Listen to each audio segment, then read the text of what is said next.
जम्मू कश्मीर के गांदरबल में बड़ा आतंकी हमला हुआ है और इस आतंकी हमले में 7 लोगों के मारे जाने की खबर सामने आई है, जबकि 5 लोग घायल बताए जा रहे हैं। दावा यह किया जा रहा है कि इस हमले का मास्टरमाइंड पाकिस्तान में बैठा टीआरएफ सरगना शेख सज्जाद गुल है। देखिए रिपोर्ट।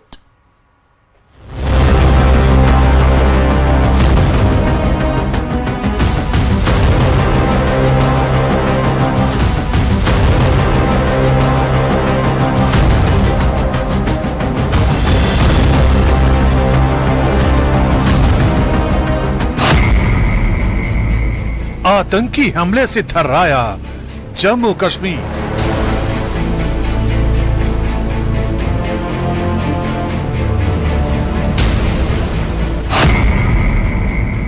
गांदरबल में दहशतगर्दों का खूनी खेल। पाकिस्तान से आया टेरर का नया ऑर्डर।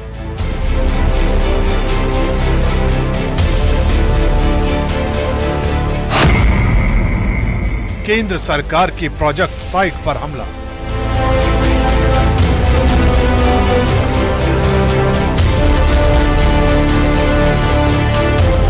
जम्मू कश्मीर में दहशत फिर पसर गई है। एक तरफ नई सरकार एक्टिव हुई तो दूसरी तरफ आतंकियों ने अपने खौफनाक इरादों का ट्रेलर फिर दिखा दिया। बताया जा रहा है कि गांदरबल में हुए इस आतंकी हमले में 7 लोगों की मौत हो गई है। जो मैं आपको पीछे से ये जो विजुअल दिखा रहा हूँ, ये ऊपर जो रास्ता जा रहा है वहाँ पे ऊपर कैंप है जहाँ पे शाम को हमला हुआ था, कल शाम को हमला हुआ था और जिसमें 7 लोगों की मौत हुई थी। और अभी जो वहाँ पे कॉर्डन और सर्च ऑपरेशन चल रहा है, वो सिक्योरिटी फोर्सेस जो है वो कोशिश कर रहे हैं कि जिन लोगों ने ये वारदात अंजाम दी उनको दंड दिया जाए। रविवार देर शाम ये हमला उस वक्त हुआ जब सुरंग परियोजना में काम करने वाले मजदूर और दूसरे कर्मचारी अपने कैंप में वापस लौटे थे। इसी दौरान आतंकियों ने कैंप को घेर लिया और अंधाधुंध फायरिंग शुरू कर दी। इस हमले में बिहार के फहीम नासिर, बिहार के ही मोहम्मद हनीफ और कलीम, मध्य प्रदेश के मैकेनिकल मैनेजर अनिल शुक्ला, जम्मू के डिजाइनर शशि अब्रोल, कश्मीर के डॉक्टर शहनवाज और पंजाब के गुरमीत सिंह की मौत हुई है। जम्मू कश्मीर से अनुच्छेद 370 हटाए जाने के बाद ये पहला मौका है जब विकास परियोजनाओं पर आतंकियों ने हमला किया है। जहां ये हमला किया गया वो वेदर रोड केंद्र सरकार का महत्वाकांक्षी प्रोजेक्ट है। इतना ही नहीं, इस साल जितने भी आतंकी हमले हुए उनमें जम्मू को टारगेट किया गया था, लेकिन पहली बार कश्मीर में इतना बड़ा आतंकी हमला हुआ है। इस आतंकी हमले में पहली बार लोकल और नॉन लोकल लोगों को टारगेट किया गया है। खबर तो ये भी है कि इस आतंकी हमले के पीछे पाकिस्तान में बैठे टीआरएफ यानी द रेजिस्टेंस फ्रंट के प्रमुख शेख सज्जाद गुल का हाथ है। वही इस हमले का मास्टरमाइंड है। दावा किया जा रहा है कि शेख सज्जाद के इशारे पर टीआरएफ का यह लोकल मॉड्यूल एक्टिव हुआ, जिसने पहली बार कश्मीरी और गैर कश्मीरी लोगों को एक साथ अपनी गोलियों का निशाना बनाया। दावा तो यह भी किया जा रहा है कि टीआरएफ के ये दहशतगर्द पिछले 1 महीने से इस जगह की रेकी कर रहे थे। विकास परियोजनाओं को टारगेट करके हुए इस हमले को आतंकियों की नई रणनीति का हिस्सा माना जा रहा है। पिछले साल ही भारत सरकार ने सज्जाद गुल को आतंकियों की लिस्ट में डाला था और उस पर 10 लाख का इनाम रखा था। इसके अलावा टीआरएफ को भी भारत सरकार ने प्रतिबंधित कर रखा है। फिलहाल सुरक्षा बल ने आतंकियों के इस नए चक्रव्यूह को ध्वस्त करने के लिए अपनी कोशिशों को तेज कर दिया है, जबकि इस हमले के खिलाफ लोगों का आक्रोश बढ़ता जा रहा है।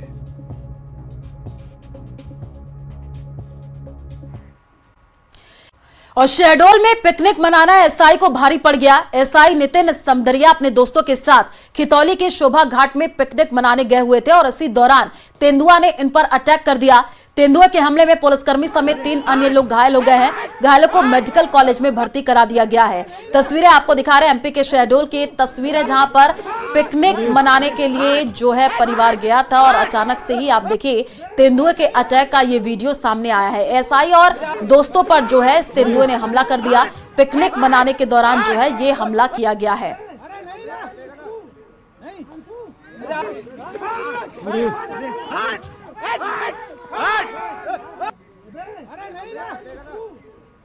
और बहराइच में अभी भेड़ियों का खौफ खत्म भी नहीं हुआ है कि एक बार फिर 24 घंटे के भीतर 2 आदमखोर जानवरों के हमले का मामला सामने आया है, जिसके बाद पूरे इलाके में खौफ का माहौल है।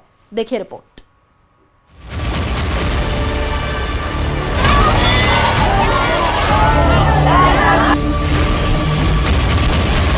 बहराइच में खौफ जिंदा है। ये खौफ है जानवरों का, वो जंगली जानवर जो लगातार लोगों को शिकार बना रहे हैं। बहराइच में अब भी लोगों के दिलो दिमाग में भेड़ियों के आतंक का डर कायम है। भेड़ियों के हमलों की याद अब भी ताजा है, लेकिन अभी भेड़ियों के अटैक को लोग भूले भी नहीं हैं कि एक बार फिर आदमखोरों ने हमला शुरू कर दिया है। इस बार हमला किया है तेंदुए ने। तेंदुए के हमले में किसान की मौत हो गई। सुजौली थाना क्षेत्र की ये वारदात है। किसान गन्ने की खेत में चारा काटने गया था, तभी खेत में पहले से मौजूद तेंदुए ने हमला बोल दिया, जिससे किसान की मौके पर ही मौत हो गई। लोगों ने वन विभाग को सूचना दी है, जिसके बाद वन विभाग ने तेंदुओं की तलाश शुरू कर दी, लेकिन अब तक इस आदमखोर तेंदुए का कोई सुराग नहीं मिल पाया है। बताया जा रहा है कि जिस इलाके में तेंदुए ने हमला किया है, वहां पहले भी कई तेंदुए पकड़े गए हैं। ऐसे में इस इलाके में कई तेंदुए हो सकते हैं। ये रतिराम यादव है, अभी शाम करीब 4 बजे के आसपास गए थे यहाँ गन्ना के पाती छुड़ाने। इस समय गांव में चारा नहीं है, तो गन्ने के पाती ही लाके जानवरों को खिलाते हैं जी। एक ईश्वर दिन का खेत है, उसी में गन्ना के पाती छुड़ा रहे थे, पीछे से शेरा का आक्रमण कर दिया, तो मौके पे मौत हो गई है जी। मौके मौत हो गई। अभी तक वन कर्मी कोई पहुंचे हैं? कोई कर्मी। एक तरफ तेंदुए का हमला और दूसरी ओर बाघ का अटैक। बहराइच में बाघ का भी हमला हुआ है। बाघ ने किसान पर हमला बोल दिया। हमले में किसान के हाथ में गंभीर चोट आई है। किसान के चिल्लाने पर आसपास के लोग दौड़े और शोर मचाना शुरू कर दिया, जिसके बाद बाघ किसान को छोड़कर जंगल की ओर चला गया। घायल किसान को बहराइच मेडिकल कॉलेज में भर्ती कराया गया है। किसान जब साइकिल से खेत की रखवाली करने जा रहा था, तभी रास्ते में घाट लगाए बाघ ने हमला कर दिया। जिस तरह बाघ ने ये हमला किया, उसे देखते हुए गांव वालों का कहना है कि यह आदमखोर बाघ हो सकता है। यानी बहराइच में 24 घंटों के अंदर 2 जानवरों ने हमले किए और दोनों हमलों का शिकार हुए हैं किसान। ऐसे में खेतों में काम करने वालों में खौफ है, वो खेतों में जाने से डर रहे हैं। बहराइच नेपाल सीमा से सटा हुआ है और आसपास घने जंगल हैं, लिहाजा पूरे इलाके में जंगली जानवरों का आतंक देखने को मिलता है। तेंदुए और बाघ के हमलों ने लोगों को एक बार फिर दहशत में डाल दिया है। अखिलेश कुमार, न्यूज़ 18, बहराइच। राजधानी भोपाल से फिर एक बड़ा मामला सामने आया है, जहां एक युवक ने बड़ा तालाब के पास लगे नगर निगम के गमले में पेशाब कर दी, जिसका वीडियो सोशल मीडिया पर अब जम करके वायरल हो रहा है। वीडियो के आधार पर पुलिस युवक की तलाश में जुट गई है। आपको बता दें कि यह वीआईपी रोड पर पेशाब करने का दूसरा मामला सामने आया है। तो एमपी के भोपाल से ये जानकारी, गमले में पेशाब करने का वीडियो सोशल मीडिया पर जम करके वायरल हो रहा है और वीडियो के आधार पर पुलिस इस पूरे मामले की जांच पड़ताल करने में जुटी हुई है। तो राजधानी भोपाल फिर शर्मसार हुई है। तस्वीर आप देखिए कैसे एक युवक जो है यहाँ पर पेशाब करते हुए जो है नजर आ रहा है। खुली सड़क है ये और गमले में पेशाब करने का ये वीडियो वायरल हुआ। उसके बाद से पुलिस हरकत में आ गई है। पुलिस इस पूरे मामले की जांच पड़ताल करने में जुटी हुई है।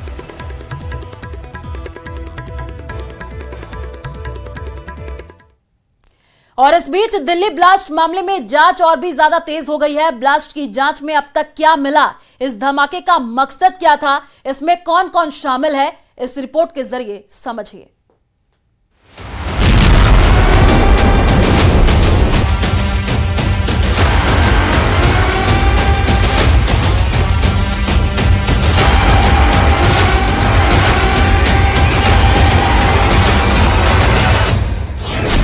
दिवाली से कुछ दिन पहले इस ब्लास्ट ने दिल्ली को डराने की कोशिश जरूर की।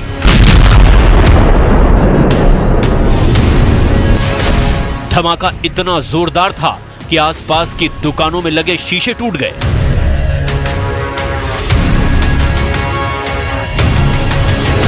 आसमान में धुएं का गुबार उठने लगा और वहां अफरा तफरी मच गई। इस धमाके के फौरन बाद देश की टॉप जांच एजेंसियां मौके पर पहुंच गई। हर एंगल से जांच शुरू हो गई।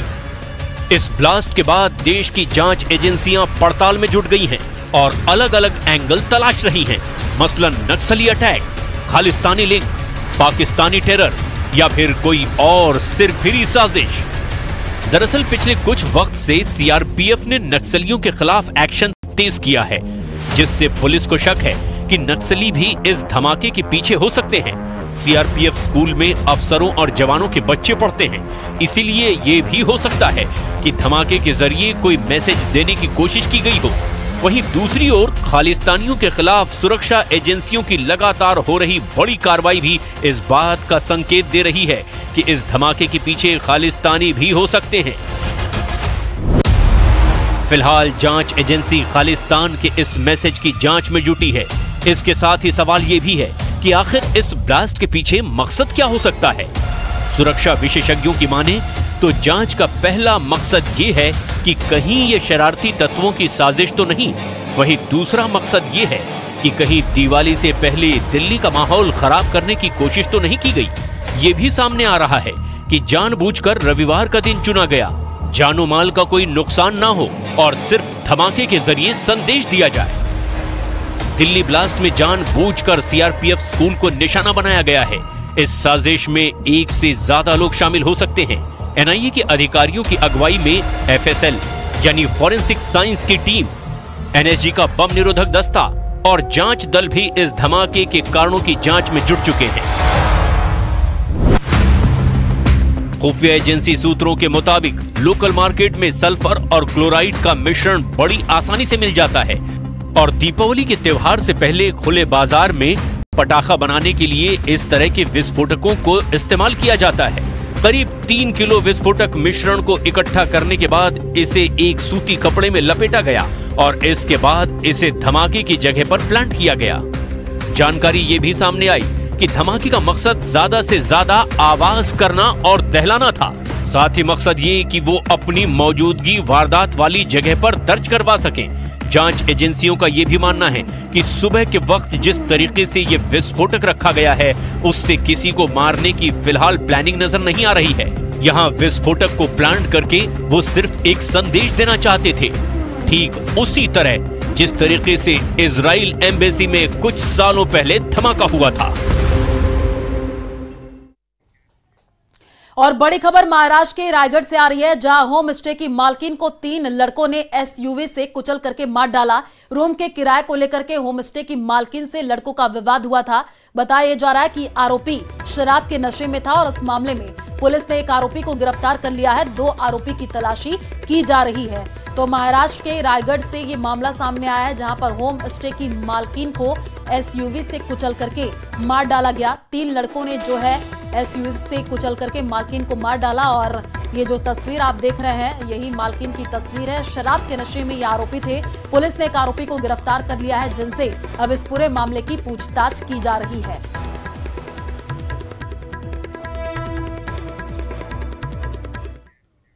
और बड़ी खबर राजधानी पटना से आ रही है, जहां अपराधियों ने होटल संचालक की गोली मार करके हत्या कर दी है। घटना पीरबहोर थाना क्षेत्र के सब्जी बाग इलाके की बताई जा रही है।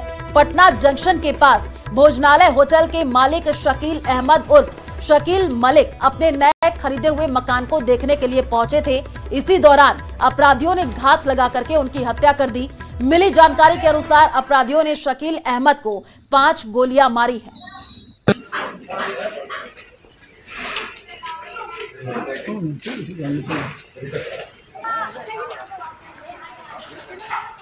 तो दिन दहाड़े होटल संचालक की हत्या की गई है। पटना से ये जानकारी आपको दे रहे हैं। बदमाशों ने होटल संचालक को 5 गोली मारी है। अब पुलिस पूरे मामले की जांच कर रही है। दिन दहाड़े होटल